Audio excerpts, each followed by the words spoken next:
Hello everyone, welcome to my channel. अभी हम जा रहे हैं बेंगलोर के एयरपोर्ट के टर्मिनल 2 पे, जो कि अभी नया बना हुआ था। इसका व्यू बहुत ही अच्छा था। ये भी व्यू मुझे बहुत अच्छा लगा तो मैंने कैप्चर किया। यहाँ पहुँचते ही मैंने देखा एयरपोर्ट तो वाकई में बहुत ही सुंदर था और ये किसी राजमहल से कम नहीं लग रहा था। ऐसा लग रहा था हम किसी राजा के यहाँ जा रहे हैं। इसका इंटीरियर बहुत बहुत ज़्यादा सुंदर था। फिर हम लोग जा रहे थे एंट्री करने के लिए और इस तरीके से फिर मैंने अपना सामान ट्रॉली में रखा। हम तरीके से हमने डीजी यात्रा से अंदर आ चुके हैं। सिर्फ फेस दिखाना होता है आपको यहाँ पे खड़े होके। डीजी यात्रा ऐप यूज़ करने से ये फ़ायदा होता है कि आपको लंबी लाइन में नहीं लगना पड़ता है। बस यहाँ पे जस्ट अपना फेस दिखाओ और एंट्री करो। एंट्री करने के बाद मैंने ये देखा, यहाँ पे बहुत ही सुंदर था। ये बहुत ग्रीनरी जैसा कुछ था। एंट्री करते तो मुझे ऐसा लग रहा था जैसे मैं किसी बिग बॉस हाउस में आ चुकी हूँ। अंदर भी कुछ ऐसा ही था, बहुत ही सुंदर था, बाहर के जैसा ही डिज़ाइन था। मतलब अच्छा हुआ, मैं मुझे लगता है टाइम लेके आना चाहिए इस एयरपोर्ट पे, क्योंकि फ़ोटोशूट के लिए आपके पास बहुत सारे ऑप्शंस होते हैं। मैं जनरली फ़ोटोशूट करवाती नहीं, बट यहाँ देख के मेरा मन कर रहा था कि मैं फ़ोटोशूट करवाऊँ। ये काउंटर्स जो बने हुए थे इनके, ये भी बहुत ही अच्छे लग रहे थे। एंट्री करते ही वहाँ मैंने देखा एटीएम भी है, जिसको कैश का ज़रूरत है वो यहाँ पे एटीएम यूज़ कर सकता है। फिर हमने देखा यहाँ पे सेल्फ चेक इन सर्विस था, जो मशीन लगी हुई थी उसमें आप खुद से चेक इन कर सकते हो। तो यहाँ पे हम सारा फॉर्मेलिटीज़ कर रहे थे। जैसा जैसा वहाँ पे इंस्ट्रक्शन दिया हुआ था वैसा वैसा कर रहे थे। उसके बाद हमने पीआर नंबर एंटर किया।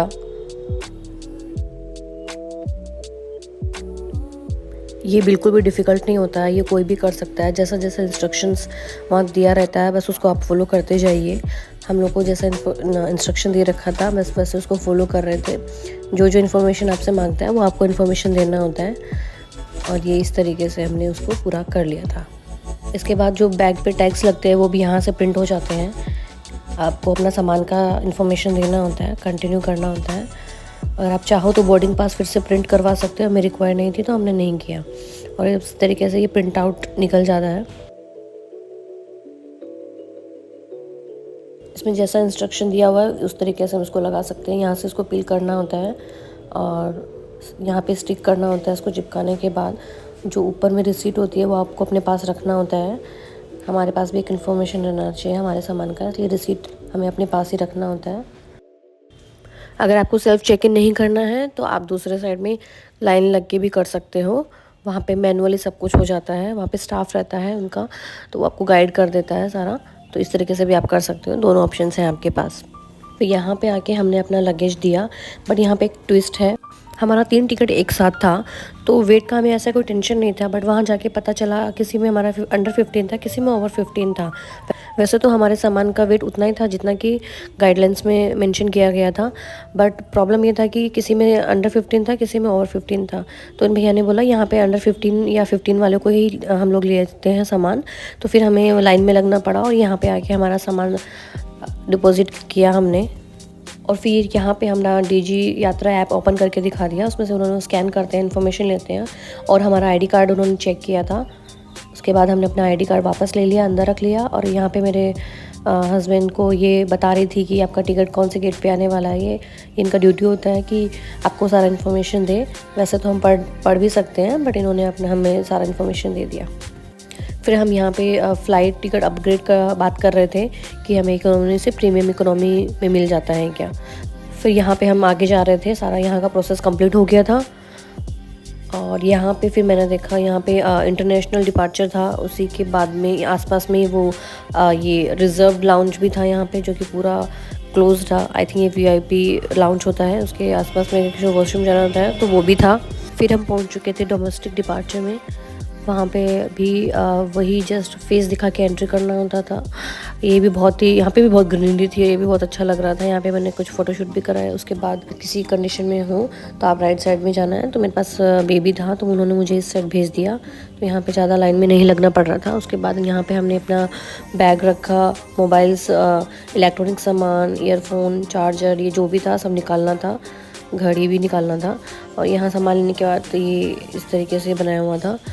फिर हम जा रहे थे आगे, सारा फॉर्मेलिटीज़ पूरा हो चुका था। यहाँ डिपार्चर का इन्फॉर्मेशन था और वहाँ मैंने देखा एक भैया ऊपर चढ़ के काम कर रहे थे। मतलब अभी भी एयरपोर्ट पे काम चल रहा है। और आगे देखा मैंने एमके का शोरूम था यहाँ पे। बहुत मतलब और भी बहुत सारे ब्रांड्स का शोरूम था, बट मेरे पास इतना टाइम नहीं था कि मैं अंदर जाके कुछ देखूँ। वहाँ पे एक्चुअली मेकअप का भी मुझे देखना था, बट मेरे पास टाइम ही नहीं था, तो मैंने विज़िट नहीं किया। फिर हम जा रहे थे आगे। फिर ये मुझे आर्ट वर्क दिखा, तो उसको भी मैंने कैप्चर कर लिया, क्योंकि मुझे आर्ट वर्क बहुत अच्छा लगता है। ये सीटिंग एरिया भी बहुत काफ़ी क्यूट लगा था मुझे, पहले ऐसा कुछ भी नहीं था। फिर हम गए थे लाउंज, वहाँ पे हमने हमारा लंच किया था। लाउंज भी बहुत से पास से बहुत ही सुंदर था। इसका मैंने अलग से वीडियो बनाया है, तो आप मेरे चैनल पे जाके उसका फुल वीडियो देख सकते हो। यहाँ पे हम लोग सारे फॉर्मेलिटीज़ कर रहे थे, इस तरीके से वहाँ पे थे, ऑफ़र थे। एंड ये रिसेप्शन एरिया मैंने यहाँ पे शूट किया। उसके बाद यहाँ पे हम लोग अंदर चले गए, एंट्री की, वहाँ पे हमारा लंच किया।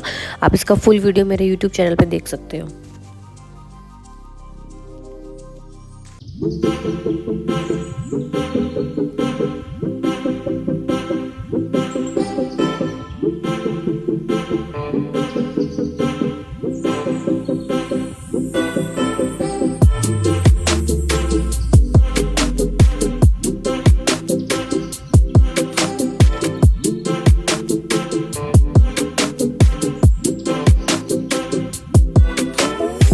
तो सारे फॉर्मेलिटीज़ हो चुकी थी। जहाँ हमें एंटर करना था, जिस गेट पे हम वहाँ बैठ गए थे। यहाँ पे बेबी केयर रूम भी है, तो इसको भी मैंने अंदर से शूट कर लिया। बहुत सारे लोगों को कन्फ्यूज़न रहता है कि बेबी केयर रूम कैसा होता है, वो क्या क्या फैसिलिटीज़ होती होगी।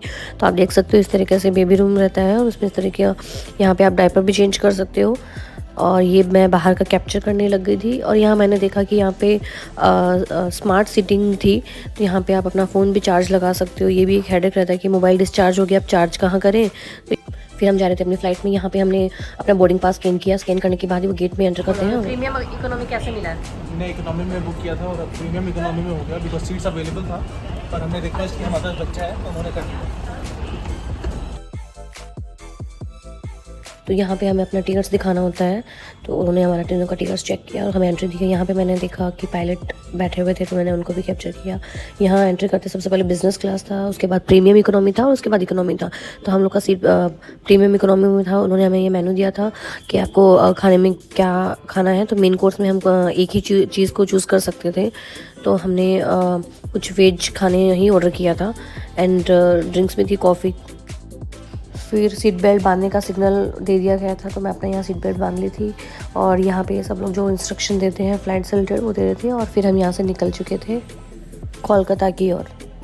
तो आप देख सकते हो प्रीमियम इकोनॉमी में अपने लेग्स के आगे इतना स्पेस रहता है, एंड इकोनॉमी में आपका लेग्स के आगे इतना स्पेस नहीं रहता है। तो ये इसमें डिफरेंस है। बाकी बहुत सारे डिफरेंसेस है, इस पर भी मैंने पूरा वीडियो बनाया। यहाँ चार्जिंग पॉइंट भी रहता है। वाह, एकदम लाइट वाइट बंद होने के बाद कुछ डिम लाइट जो रहता है इसमें बहुत ही अच्छा लग रहा था। सिटी भी बहुत ही अच्छा लग रहा था बाहर से। और इस तरीके से फिर हमने लैंड किया कोलकाता में, और अभी हम जा रहे हैं बाहर।